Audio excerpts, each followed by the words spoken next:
Hello everyone, welcome back to Historics. നമ്മൾ SET എക്സാമിന്റെ PYQs ആണ് ഡിസ്കസ് ചെയ്തുകൊണ്ടിരുന്നത്. അതിന്റെ 8ാമത്തെ പാർട്ടാണ്. ഇതിന്റെ നേരത്തെയുള്ള 7 പാർട്ടുകൾ നിങ്ങൾ കണ്ടിട്ടില്ല എങ്കിൽ നമ്മുടെ പ്ലേലിസ്റ്റിൽ കയറി കഴിഞ്ഞാൽ കാണാനായിട്ട് പറ്റും. അതും കാണുക എന്നുള്ളതാണ് പറയാനുള്ളത്. ഓൾസോ നിങ്ങളുടെ ഫ്രണ്ട്സിനൊക്കെ എന്ത് ചെയ്യുക, ഷെയർ ചെയ്ത് കൊടുക്കുക. അതുപോലെ തന്നെ നമ്മുടെ ചാനലിൽ വേണ്ട ക്വസ്റ്റ്യൻസ് ഏതൊക്കെയാണ്, സെറ്റ് എക്സാമിന്റെ, നെറ്റ് എക്സാമിന്റെ, ഇങ്ങനെയുള്ളതൊക്കെ നമ്മൾ പ്ലാൻ ചെയ്യുന്നുണ്ട്. അപ്പോൾ ഇമ്മീഡിയറ്റ്ലി നിങ്ങൾക്ക് ഏതൊക്കെയാണ് വേണ്ടതെന്നൊക്കെ എന്ത് ചെയ്യുക, കമന്റിനകത്ത് പറയാം. അത് പ്രകാരം എനിക്കും അതൊക്കെ റെഡിയാക്കി എടുക്കാവുന്നത് തന്നെയാണ്. നമ്മുടെ വാട്സാപ്പ് കമ്മ്യൂണിറ്റി ഉണ്ട്, അതിനകത്ത് ജോയിൻ ചെയ്തിട്ടില്ല എങ്കിൽ അതും നിങ്ങൾ നമ്മുടെ ലിങ്ക് ഞാനിവിടെ കൊടുക്കുന്നുണ്ട് കമന്റ് ബോക്സിനകത്ത്. അതിലൂടെ നിങ്ങൾ ജോയിൻ ചെയ്യുക എന്നുള്ളതാണ് പറയാനുള്ളത്. ഇൻ കേസ് നിങ്ങൾക്ക് ലിങ്ക് കിട്ടുന്നില്ല എങ്കിൽ ജസ്റ്റ് കമന്റ് ചെയ്താൽ മതി, ഐ ഷെയർ ദാറ്റ്. ഓക്കെ, നമ്മുടെ ആദ്യത്തെ ചോദ്യം നോക്കാം. ചോദ്യം ഇങ്ങനെയാണ്: 13 gold coins and 71 Roman denarius were discovered from dash in Kerala. കേരളത്തിൽ എവിടെയാണ് 13 റോമൻ ഗോൾഡ് കോയിൻസും അതുപോലെ തന്നെ 71 റോമൻ ദിനാരിയസ് എന്ന് വെച്ചാൽ സിൽവർ കോയിൻ എന്നുള്ളതാണ് ഇതൊക്കെ കണ്ടെത്തിയത്? വാഴപ്പള്ളിയാണോ, എയ്യലാണോ, എടക്കലാണോ, പട്ടണമാണോ? അപ്പൊ ഇവിടെ എടക്കൽ നമുക്ക് എല്ലാവർക്കും അറിയാം, അതൊരു എന്താണ് പറയല്, റോക്ക് കേവ് ആണ്. അതുകൊണ്ട് തന്നെ അതിനൊരു റോളില്ല, കോയിനുമായിട്ട് അല്ലെങ്കിൽ ഒരു ട്രേഡ് റിലേറ്റഡ് ആയിട്ടൊരു എന്താണ് പറയുക ഇമ്പോർട്ടൻസ് അതിന് വരുന്നില്ല എന്നുള്ളതിനാണ്. ഇവിടുത്തെ കറക്റ്റ് ആൻസർ എന്ന് പറയുന്നത് ഓപ്ഷൻ ബി, എയ്യൽ എന്നുള്ളതാണ്. അവിടെ നിന്നാണ് ഇത്തരത്തിലുള്ള 13 കോയിനും അതുപോലെ 71 ദിനാറും ഒക്കെ കണ്ടിട്ടുള്ളത്, ഗോൾഡ് കോയിനും ദിനാറും ഒക്കെ കണ്ടിട്ടുള്ളത്. പിന്നെ ഇവിടെ പട്ടണമുണ്ട്. പട്ടണം എന്ന് വെച്ചാൽ മുസിരി അല്ലെങ്കിൽ മുസ്രീസ് എന്നുള്ളതൊക്കെയാണ്. പട്ടണം എക്സ്കവേഷനൊക്കെ നിങ്ങൾക്ക് അറിയുന്നുണ്ടായിരിക്കും. പട്ടണവും ഈ പറഞ്ഞ ഇൻഡോ റോമൻ ട്രേഡിന്റെ വളരെ പ്രധാനപ്പെട്ട ഒരു സെന്റർ ആണ്. ആൻഡ് ഇവിടുന്ന് പ്രധാനമായിട്ട് നമുക്ക് റോമൻ ജാർസ്, അതായത് ഈ ജാറിനെ നമ്മൾ പറയുന്ന പേരാണ് ആംഫൊറെ എന്ന് പറയുന്നത്. അറിയാം എന്ന് വിചാരിക്കുന്നു, ആംഫൊറെ. ഇത്തരത്തിലുള്ള ആംഫൊറെ ഒരുപാട് കണ്ടിട്ടുണ്ട് പട്ടണത്തിൽ നിന്ന്. പിന്നെ ഇതിനകത്ത് വരുന്ന മറ്റൊരു സംഗതി എന്ന് പറയുന്നത് വാഴപ്പള്ളി. നമ്മുടെ ഇൻസ്ക്രിപ്ഷൻ ആണ്, കുലശേഖരാസിനെ പറ്റി പറയുന്ന ആദ്യത്തെ ഇൻസ്ക്രിപ്ഷൻ എന്ന് പറയുന്നത് വാഴപ്പള്ളി എന്നുള്ളത് തന്നെയാണ്. പിന്നെ ഈ വരുന്ന ഈ ഗോൾഡ് കോയിൻസ് അതുപോലെ ദിനാറിസിന്റെ ഒക്കെ മുകളിൽ റോമൻ റൂളേഴ്സിന്റെ പിക്ചേഴ്സ് എൻഗ്രേവ് ചെയ്തിട്ടുണ്ടായിരുന്നു എന്നുള്ളതാണ്. പ്രത്യേകിച്ച് നമ്മുടെ അഗസ്റ്റസ് സീസറിന്റെ അതുപോലെ തന്നെ ടിബരീസ് ഇങ്ങനെ തുടങ്ങിയിട്ടുള്ള റൂളേഴ്സിന്റെ ഒക്കെ പിക്ചറുകൾ അതിന്റെ മുകളിൽ എൻഗ്രേവ് ചെയ്തായിട്ട് നമുക്ക് കാണാൻ പറ്റും. ഓക്കെ, പിന്നെ എടക്കലിന്റെ പ്രാധാന്യം ഞാൻ പറയുന്നില്ല, ഓൾറെഡി നമുക്ക് എല്ലാവർക്കും അറിയുന്നത് തന്നെയാണ്. പിന്നെ ഈ കൂട്ടത്തിൽ റോമൻ ട്രേഡുമായിട്ട് ബന്ധപ്പെട്ട് നമ്മളെല്ലാവരും അറിയേണ്ട മറ്റൊരു പ്രധാനപ്പെട്ട വർക്കാണ് Periplus of the Erythraean Sea എന്ന് പറഞ്ഞ ഒരു അനോണിമസ് വർക്കാണ്. അതേസമയം കേരളം അല്ലെങ്കിൽ ഈ പറഞ്ഞ സൗത്ത് ഇന്ത്യയും റോമും തമ്മിലുള്ള ട്രേഡിനെ പറ്റി വളരെ കൃത്യമായിട്ടുള്ള ഇൻഫർമേഷൻ നൽകുന്ന ഒരു വർക്കാണ് അത് എന്ന് പറയുന്നത്. നമ്മൾ എന്തായാലും അടുത്ത ചോദ്യം നോക്കാം. അടുത്ത ചോദ്യം ഇങ്ങനെയാണ്: the educational institutions managed by the temples were known as. അതായത് ഈ ഒരു ഏർലി മിഡീവൽ കേരളയിൽ ടെമ്പിളുകൾ മാനേജ് ചെയ്തിരുന്ന എഡ്യൂക്കേഷണൽ ഇൻസ്റ്റിറ്റ്യൂഷൻ, വിദ്യാഭ്യാസ സ്ഥാപനങ്ങളുടെ പേര് അല്ലെങ്കിൽ എന്ത് പേരിലാണ് അറിയപ്പെട്ടിരുന്നത്? കച്ചം എന്നാണോ, ശാല എന്നാണോ, പട്ടണം എന്നാണോ, നഗരം എന്നാണോ? ഉത്തരം കുറച്ചുകൂടി ഈസിലി കണ്ടെത്താൻ പറ്റുമെന്നാണ് ഞാൻ മനസ്സിലാക്കുന്നത്. ഇഫ് നിങ്ങൾക്ക് അറിയില്ലെങ്കിൽ എന്ത് ചെയ്യുക, ഇപ്പോൾ തന്നെ പഠിച്ചു പോവുക. ഒരു കാര്യം മനസ്സിലാക്കേണ്ടത്, കേരളത്തിലെ പഴയ ടെമ്പിൾസ് എന്ന് പറയുന്നത് അത് സമ്പത്തിന്റെയും അതുപോലെ തന്നെ നമ്മൾ ഈ പറയുന്ന വിദ്യാഭ്യാസത്തിന്റെയും പ്രൊഡക്ഷൻ പ്രോസസ്സിന്റെ ഒക്കെ ഒരു കേന്ദ്രം തന്നെയായിരുന്നു. അപ്പൊ അതും പ്രത്യേകിച്ച് ഓർത്ത് വെക്കുക. ഇവിടെ വിദ്യാഭ്യാസ പുരോഗതിക്ക് ടെമ്പിളായിട്ട് അറ്റാച്ച് ചെയ്തിട്ടുള്ള ഒരുപാട് എഡ്യൂക്കേഷണൽ ഇൻസ്റ്റിറ്റ്യൂഷൻസ് ഉണ്ടായിരുന്നു എന്നുള്ളത്. അങ്ങനെയുള്ള ഇൻസ്റ്റിറ്റ്യൂഷൻ നമ്മൾ അറിയപ്പെടുന്ന പേരാണ് ശാലൈ എന്ന് പറയുന്നത്. ഓക്കെ, ശാല എന്നൊക്കെ നിങ്ങൾ പഠിച്ചിട്ടുണ്ടായിരിക്കും. എന്തായാലും correct answer that is option B എന്നുള്ളതാണ്. പിന്നെ പട്ടണം അതുപോലെ നഗരം എന്നൊക്കെ പറയുന്നത് നമുക്കറിയാം, it is related to city അല്ലെങ്കിൽ സിറ്റിക്ക് നമ്മൾ ഉപയോഗിക്കുന്ന ടേമുകളാണ്. പിന്നെ കച്ചം എന്ന് പറയുന്നത് അവിടുത്തെ റൂൾസ് ആണ് ശരിക്കും കച്ചം എന്നൊക്കെ പറഞ്ഞിട്ടുണ്ടായിരുന്നത്. ഇനി നമ്മുടെ അടുത്ത ചോദ്യം നോക്കാം. ചോദ്യം ഇങ്ങനെയാണ്: name the Portuguese governor buried at the Saint Francis Xavier church at Fort Kochi. Fort കൊച്ചിയിലെ സെന്റ് ഫ്രാൻസിസ് സേവിയർ ചർച്ചിനകത്ത് അവിടെ ബറി ചെയ്തിട്ടുണ്ടായിരുന്ന, അവിടുത്തെ സെമിത്തേരിയിൽ ബറി ചെയ്തിരുന്ന പോർച്ചുഗീസ് ഗവർണർ ആരായിരുന്നു? വാസ്കോ ഡി ഗാമയാണോ, ആൽബുക്കർക്കാണോ, അൽഫോൻസോ ഡി അൽമേഡയാണോ, ലോപ്പോ സൊആരസ് ആണോ? ഇതിനകത്ത് ആരാണ് അവിടെ അടക്കം ചെയ്തിട്ടുണ്ടായിരുന്നത് എന്നുള്ളതാണ്. Right answer is that is option A, Vasco da Gama. Vasco da ഗാമനെ പറ്റി നിങ്ങൾക്ക് അറിയുന്നുണ്ടായിരിക്കും. അദ്ദേഹമാണ് ഇന്ത്യയിലേക്ക് കടൽ വഴി വന്നിട്ടുള്ള അല്ലെങ്കിൽ അതിന്റെ റൂട്ട് കണ്ടെത്തിയിട്ടുള്ള ക്രെഡിറ്റ് ഒക്കെ ഉള്ള ആള് വാസ്കോ ഡി ഗാമ തന്നെയാണ്. അഡ്മിറൽ ഓഫ് ദ ഇന്ത്യൻ സീസ് എന്നൊക്കെ അറിയപ്പെട്ടിരുന്നതും വാസ്കോ ഡി ഗാമ തന്നെയാണ്. എന്തായാലും വാസ്കോ ഡി ഗാമ എത്ര വട്ടം ഇന്ത്യയിലേക്ക് വന്നു എന്നാണ് അറിയുന്നുണ്ടായിരിക്കും. That is 3 times. 3 തവണ അദ്ദേഹം ഇന്ത്യയിലേക്ക് വന്നിരുന്നു. ഫസ്റ്റ് ആയിട്ട് 1498 അദ്ദേഹം വരുന്നു. ജമോറിയനുമായിട്ട് അടി ഉണ്ടാവുന്നു അല്ലെങ്കിൽ ജമോറിയനെ തെറ്റി അദ്ദേഹം എന്താണ് പറയലേ മറ്റുള്ള റൂളേഴ്സിന്റെ അടുത്തേക്ക് പോകുന്നു എന്നുള്ളതാണ്. പിന്നെ അതിന് ശേഷം അദ്ദേഹം കബ്രാൾ വന്നതിന് ശേഷം 1502 വീണ്ടും ഇന്ത്യയിലേക്ക് വരുന്നുണ്ട്. പിന്നെ കൊച്ചിയുമായിട്ടൊക്കെയുള്ള റിലേഷൻ തുടങ്ങുന്നു. പിന്നെ കുറെ വർഷങ്ങൾക്ക് ശേഷം 1524 അദ്ദേഹം വീണ്ടും വന്നു. ഇപ്പൊ വന്നത് സാധാ വന്ന പോലെയല്ല. Now he is A governor of Portuguese, അല്ലെങ്കിൽ പോർച്ചുഗീസ് വൈസ്രോയി ആയിട്ടാണ് അദ്ദേഹം ഇന്ത്യയിലേക്ക് വന്നിട്ടുണ്ടായിരുന്നത്. ആൻഡ് ഈ സമയത്ത് അദ്ദേഹം ഇന്ത്യയിൽ നിന്ന് ജീവനോടെ തിരിച്ചു പോയിട്ടില്ല. അദ്ദേഹത്തിന് ആരും കൊന്നിട്ടൊന്നുമില്ല. പക്ഷെ അദ്ദേഹം അസുഖം ബാധിച്ച് മരിച്ചു എന്നുള്ളതാണ്. ആൻഡ് മരിച്ച അദ്ദേഹത്തിനെ ഫോർട്ട് കൊച്ചിയിലെ സെന്റ് സേവിയർ ചേർച്ചിലാണ് അടക്കം ചെയ്തിട്ടുണ്ടായിരുന്നത്. പക്ഷേ അധികകാലം അദ്ദേഹം അവിടെ നിന്നിട്ടില്ല, അവിടെ കടന്നിട്ടില്ല. അദ്ദേഹത്തിന് പോർച്ചുഗീസുകാർ എന്ത് ചെയ്യാണ്, തിരിച്ചു വീണ്ടും പോർച്ചുഗലിലേക്ക് തന്നെ അദ്ദേഹത്തിന്റെ ബോഡി റിമൈൻസ് കൊണ്ടുപോകുന്നുണ്ട്. കാരണം അവരുടെ ദേശീയ ഹീറോയാണ് ഈ പറഞ്ഞ വാസ്കോ ഡി ഗാമ എന്ന് പറയുന്നത്. അപ്പോൾ അവിടെ കടത്താൻ പറ്റില്ലല്ലോ, എന്തായാലും ഇവിടുന്ന് അവിടെ കൊണ്ടുപോയിട്ടുണ്ട്. ഓർത്ത് വെക്കാട്ടോ കാര്യങ്ങൾ. പിന്നെ നമ്മൾ ഈ പറഞ്ഞ എന്താണ് പറയല്, ഈ പോർച്ചുഗീസ് വൈസ്രോയിനെ പറ്റി, ആരാണ് ആദ്യത്തെ വൈസ്രോയി, എന്നാണ് പോർച്ചുഗീസുകാർ ഗോവ പിടിച്ചടക്കിയത്, നെറ്റ് എക്സാമിനൊക്കെ സ്ഥിരമായിട്ട് ചോദിക്കുന്ന ക്വസ്റ്റ്യൻസ് ആണ്. ക്രോണോളജിക്കലി അറേഞ്ച് ചെയ്യാനൊക്കെ വരുന്ന ഏരിയ ആണ്. അപ്പോൾ അതെല്ലാം നമുക്ക് പഠിക്കണം. നമ്മൾ അടുത്ത സെഷനുകളായിട്ട് ഇങ്ങനെയുള്ള എല്ലാ ഭാഗങ്ങളും നമ്മൾ കവർ ചെയ്യും. ഇനി അടുത്തൊരു ചോദ്യം നോക്കാം. Name the European power who met defeat at Colachel. കുളച്ചലിൽ പരാജയപ്പെട്ട യൂറോപ്യൻ പവർ, യൂറോപ്യൻ ശക്തി ആര്? ഇംഗ്ലീഷുകാരാണോ, ഫ്രഞ്ചുകാരാണോ, ഡച്ചുകാരാണോ, പോർച്ചുഗീസുകാരാണോ? ഒരു സംശയം ഉണ്ടാവില്ല അതിനകത്ത്. എല്ലാവരും പഠിക്കുന്നതാണ് കുളച്ചൽ യുദ്ധം. It was in which year? 1741 അല്ലെ, 1741 ഡച്ചുകാരെയാണ് കുളച്ചൽ യുദ്ധത്തിൽ ആര് പരാജയപ്പെടുത്തിയത്? മാർത്താണ്ഡവർമ്മ പരാജയപ്പെടുത്തിയത്. ആൻഡ് ഡച്ചുകാരുടെ കമാൻഡർ ആയിരുന്നു ആര്? Dutch De Lannoy. അങ്ങനെയാണ് ഞാനൊക്കെ പഠിച്ചിട്ടുള്ളത്. ആ ഒരു പേര് ഓർത്ത് വെക്കുക, ഡച്ച് ഡിലനോയ്. ആൻഡ് ഈ ഡിലനോയിനെ പിന്നെ മാർത്താണ്ഡവർമ്മ കൊണ്ടുപോയിട്ട് മാർത്താണ്ഡവർമ്മയുടെ സൈന്യത്തെ പരിശീലിപ്പിക്കുന്ന, അവരുടെ വലിയ കപ്പിത്താനായിട്ട് മാറ്റിയെന്നൊക്കെയാണ്. കപ്പിത്താൻ എന്ന് വെച്ച് കഴിഞ്ഞാൽ സൈന്യത്തിനെ പരിശീലിപ്പിക്കുന്ന അല്ലെങ്കിൽ അതിന്റെ ലീഡർ എന്നുള്ള രീതിയിലാണ്.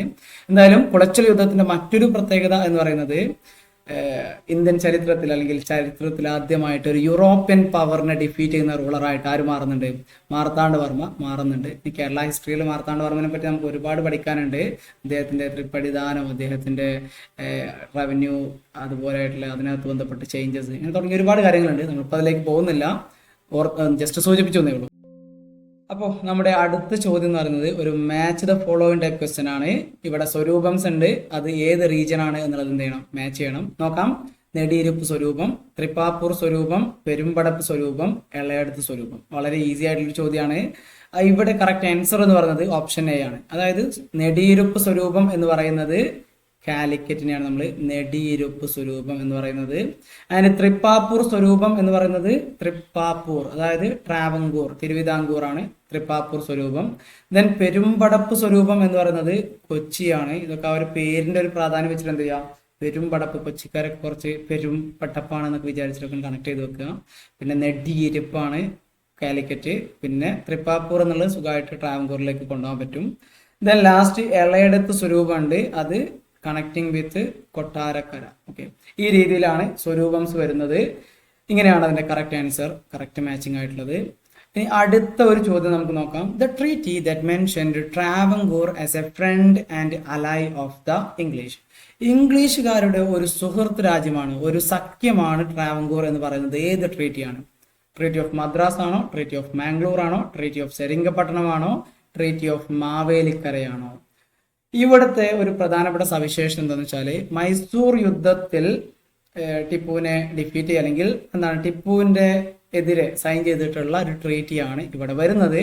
അപ്പോൾ 1784 1784, അതായത് സെക്കൻഡ് ആംഗ്ലോ മൈസൂർ യുദ്ധത്തിന് ശേഷം ബ്രിട്ടീഷുകാരും ടിപ്പുവും തമ്മിൽ സൈൻ ചെയ്തിട്ടുള്ള ട്രീറ്റിയാണ് ട്രീറ്റി ഓഫ് മാംഗ്ലൂർ എന്ന് പറയുന്നത്. ഈ ട്രീറ്റി ഓഫ് മാംഗ്ലൂരിലാണ് എന്ത് പറയുന്നത്, ട്രാവൻകൂർ നമ്മുടെ ഒരു സഖ്യരാജ്യമാണ്. ഇനി ഇവിടുത്തെ ഒരു ബാക്ക്ഗ്രൗണ്ട് നിങ്ങൾ ഓർത്തു വെക്കുക. ഈ മാംഗ്ലൂർ ട്രീറ്റി സൈൻ ചെയ്യാനായിട്ട് വന്നിട്ടുള്ള രണ്ടാമത്തെ ആംഗ്ലോ മൈസൂർ യുദ്ധം തുടങ്ങുന്നത് ശരിക്കും മാഹി അറ്റാക്ക് ചെയ്തതിന്റെ ഭാഗമാണ്. ആൻഡ് മാഹി എന്ന് പറയുന്നത് ആരുടെ സഖ്യമാണ്?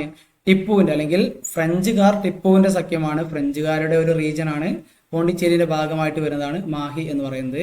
അപ്പൊ മാഹിനെ ബ്രിട്ടീഷുകാർ അറ്റാക്ക് ചെയ്തതിന്റെ ഭാഗമായിട്ടാണ് ശരിക്കും ടിപ്പു ആ സമയത്ത്, ടിപ്പു എന്നല്ല ഹൈദരാലിയാണ് തുടക്കത്തിൽ 880 സമയത്താണ് സ്റ്റാർട്ട് ചെയ്യുന്നത്. പിന്നീട് 82 ഹൈദരാലി മരണപ്പെടുന്നു.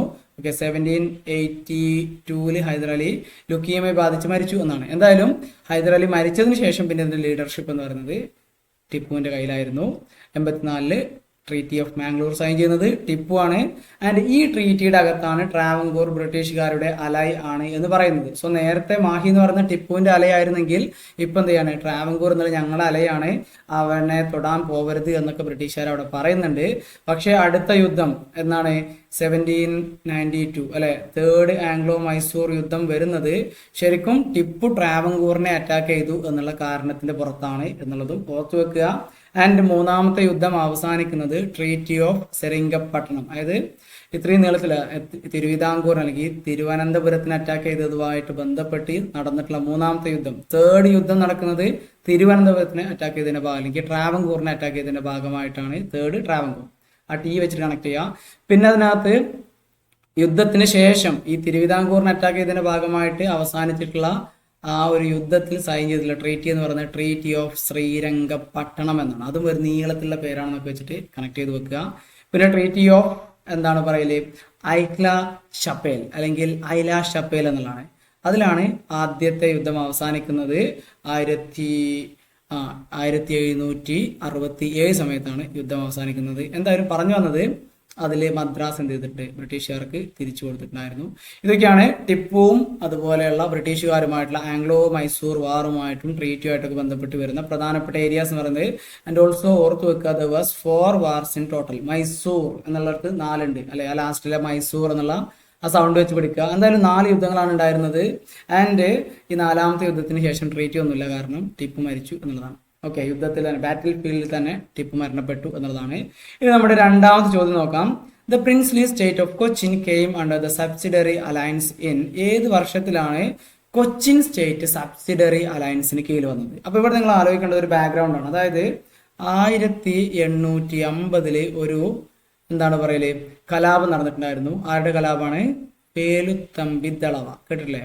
സോ വേലുത്തമ്പി ദളവയുടെ കലാപം ആൻഡ് കുണ്ട്ര പ്രൊക്ലമേഷൻ അല്ലെ, കുണ്ടറ വിളംബരമൊക്കെ നടന്നിട്ടുള്ളത് 1809 ഈ വേലുത്തമ്പിയെ സഹായിച്ചിരുന്ന ആളാണ് ആര്? കൊച്ചിയിലെ പാലിയത്ത് അച്ഛൻ അല്ലെ, പാലിയത്തച്ഛൻ. ഓക്കെ, ഈ പാലിയത്തച്ഛനെ ഡിഫീറ്റ് ചെയ്തതിനു ശേഷമാണ് കൊച്ചി എന്ത് ചെയ്യുന്നത്, സബ്സിഡറി അലയൻസിൽ സൈൻ ചെയ്യുന്നത്. And that event talk place in the year 1809. Same year തന്നെ 1809 തന്നെയാണ് അത് നടക്കുന്നത്. പാലിയത്തച്ഛനെയും അതുപോലെ തന്നെ വേലുത്തമ്പിനെയൊക്കെ ഡിഫീറ്റ് ചെയ്തതിനു ശേഷമാണ് കൊച്ചി ഈ പറഞ്ഞ നമ്മുടെ സബ്സിഡറി അലയൻസിൽ സൈൻ ചെയ്യുന്നത്. ഇനി അടുത്ത ഒരു ചോദ്യം നമുക്ക് നോക്കാം, ഒരു പുസ്തകത്തിനെ പറ്റിയിട്ടാണ്. Against the lord and state is authored by. Against the lord and state എന്നുള്ള പുസ്തകം എഴുതിയത് ആര്? KN പണിക്കരാണോ, KM പണിക്കറാണോ, KN കുറുപ്പാണോ, KK Kusuman ആണോ? ഇവിടെ കറക്റ്റ് ആൻസർ എല്ലാവർക്കും കൺഫ്യൂസിംഗ് ആയി പോവുക. KN പണിക്കരാണോ, KM പണിക്കരാണോ? ഇതിൽ രണ്ടിൽ ഒന്നാണെന്നല്ല എല്ലാവർക്കും അറിയാം. പക്ഷെ KM ആണോ KN ആണോ? നമ്മൾ കൺഫ്യൂഷൻ ആക്കാൻ വേണ്ടിയിട്ട് തന്നെയാണ് എന്ത് ചെയ്തിട്ടുള്ളത്, ഇവിടെ KN-ഉം KM-ഉം കൊടുത്തിട്ടുള്ളത്. ഇനി നിങ്ങൾ ഇനി അങ്ങോട്ട് തെറ്റിക്കാതിരിക്കാൻ വേണ്ടി ജസ്റ്റ് ഓർത്ത് വെക്കുക, ഇവിടെ പുസ്തകത്തിന്റെ പേരെന്താണ്? എഗെയിൻസ്റ്റ്. ഓക്കെ, എഗെയിൻസ്റ്റ് എന്നുള്ള N-നെ പിടിക്കുക. പറഞ്ഞു വരുന്നത് എങ്ങോട്ടാന്ന് മനസ്സിലായിട്ടുണ്ടാവും. Against the lord and state എന്നുള്ളതാണ്. സോ എഗെയിൻസ്റ്റ് എന്നുള്ള N-നെ പിടിക്കുക. എന്നിട്ട് എന്ത് ചെയ്യുക, അത് എഴുതിയിട്ടുള്ളത് KN പണിക്കരാണ്, KM അല്ല, KN പണിക്കരാണ് എഴുതിയിട്ടുള്ളത്. Against the lord and state എന്നുള്ള വർക്ക് എഴുതിയിട്ടുള്ളത്. ഇങ്ങനെ ഒരുപാട് കൺഫ്യൂസിംഗ് ആയിട്ടുള്ള വർക്ക് മോത്രമൊക്കെ ഉണ്ട്. അതൊക്കെ നമ്മൾ നന്നായിട്ട് വായിച്ച് നല്ല രീതിയിൽ കണക്ട് ചെയ്തിട്ട് മനസ്സിലാക്കി പഠിക്കുക എന്നുള്ളതാണ്. അടുത്ത ചോദ്യമാണ്, കേരള പഴമ വാസ് റിട്ടൺ ബൈ. ആരാണ് ഈ കേരള പഴമ എഴുതിയിട്ടുള്ളത്? ഹെർമൻ ഗുണ്ടേർട്ട് ആണോ, എലംകുളം കുഞ്ഞൻപിള്ളയാണോ, ദെൻ സൂര്യനാട് കുഞ്ഞൻപിള്ളയാണോ, അല്ലെങ്കിൽ TK വേലുപ്പിള്ളയാണോ? ഇവിടെ കറക്റ്റ് ആൻസർ എന്ന് പറയുന്നത് ഹെർമൻ ഗുണ്ടേർട്ട് ആണ് എഴുതിയിട്ടുള്ളത്, കേരള പഴമ എഴുതിയിട്ടുള്ളത്. അദ്ദേഹം ഒരു ജർമ്മൻ സ്കോളറാണ് ഹെർമൻ ഗുണ്ടേർട്ട് എന്ന് പറയുന്നത്. എന്തായാലും അദ്ദേഹമാണ് ഈ ഒരു കേരള പഴമ എഴുതിയിട്ടുള്ളത്. പിന്നെ ഈ കൂട്ടത്തിൽ എലംകുളം കുഞ്ഞൻപിള്ളയുടെ കുറച്ച് വർക്കുകൾ ജസ്റ്റ് ഓർത്ത് വെക്കുക. ജന്മി സമ്പ്രദായം കേരളത്തിൽ, അതുപോലെ തന്നെ കേരളത്തിന്റെ 5 നൂറ്റാണ്ടുകൾ. വേറൊരു പ്രധാനപ്പെട്ട സംഗതിയാണ് ചില കേരള ചരിത്ര പ്രശ്നങ്ങൾ. ഇങ്ങനെ ഒരുപാട് വർക്കുകൾ എലംകുളം കുഞ്ഞൻപിള്ള എഴുതിയിട്ടുണ്ട്, ഒക്കെ എക്സാമിന് ചോദിക്കാറുണ്ട്. ഇനി വേറൊരു ചോദ്യം നോക്കാം. The pioneer social reformer of modern Kerala was. Modern കേരളയിലെ പയനിയർ സോഷ്യൽ റിഫോമർ ആര്? അയ്യ വൈകുണ്ഠ സ്വാമികളാണോ, നാരായണ ഗുരു ആണോ, വിദ്യാധിരാജയാണോ, സ്വാമി വാഗ്ബടാനന്ദയാണോ? ഇവിടെ കുറച്ചുകൂടി സീനിയോറിറ്റി അല്ലെങ്കിൽ കുറച്ചുകൂടി ഒരു പയനിയർ എന്ന് പറയുന്നത് ശരിക്കും ശ്രീ വൈകുണ്ഠ സ്വാമികൾ എന്നുള്ളതാണ്. അദ്ദേഹത്തിനാണ് അതിൻ്റെ ഒരു പയനിയർ റിഫോമർ ആയിട്ട് നമുക്ക് കൺസിഡർ ചെയ്യാൻ പറ്റുന്നത്. ഇനി അടുത്ത ചോദ്യം നോക്കാം. Kerala agrarian relations act was passed in 1966, 1950, 1955, 1960. ഏത് വർഷത്തിലാണ് agrarian relations act Kerala agrarian relations act പാസ്സാക്കിയത്? The right answer is option D 1960. 1960 agrarian relations act പാസ്സാക്കിയിട്ടുള്ളത്. 60 അഗ്രേറിയൻ റിലേഷൻസ് ആക്ട്. ഇതിൽ ഓർത്ത് വെക്കുക, 1960 അഗ്രേറിയൻ. ഇനി അടുത്തതാണ് Kerala panchayat act was enacted in 1996, 1995, 1994, 1993. ഇത് നിങ്ങളൊക്കെ ജനിച്ചത് ഏതാ വർഷം എന്നൊക്കെ വെച്ചിട്ട് അതിന്റെ കുറച്ച് ഇത്ര മുന്നേ അല്ലെങ്കിൽ ഇത്ര ശേഷം എന്നൊക്കെ വിചാരിച്ചിട്ട് എന്ത് ചെയ്യുക, ഓർത്ത് വെക്കുക. എന്തായാലും ചില മഹാന്മാർ 94 ജനിച്ചതാണ്. ഇവിടെ കറക്റ്റ് ആൻസർ എന്ന് പറയുന്നത് കേരള പഞ്ചായത്ത് ആക്ട് വരുന്നത് 1994 ആണ്.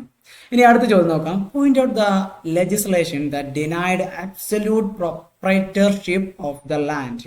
അതായത് ഈ ഒരു ലാൻഡിന്റെ പ്രൊപ്രൈറ്റർഷിപ്പ് ഡിനൈ ചെയ്തത് ഏത് ആക്ട് പ്രകാരമാണ്? Malabar tenancy act 1930, Kerala agrarian relations act 1960.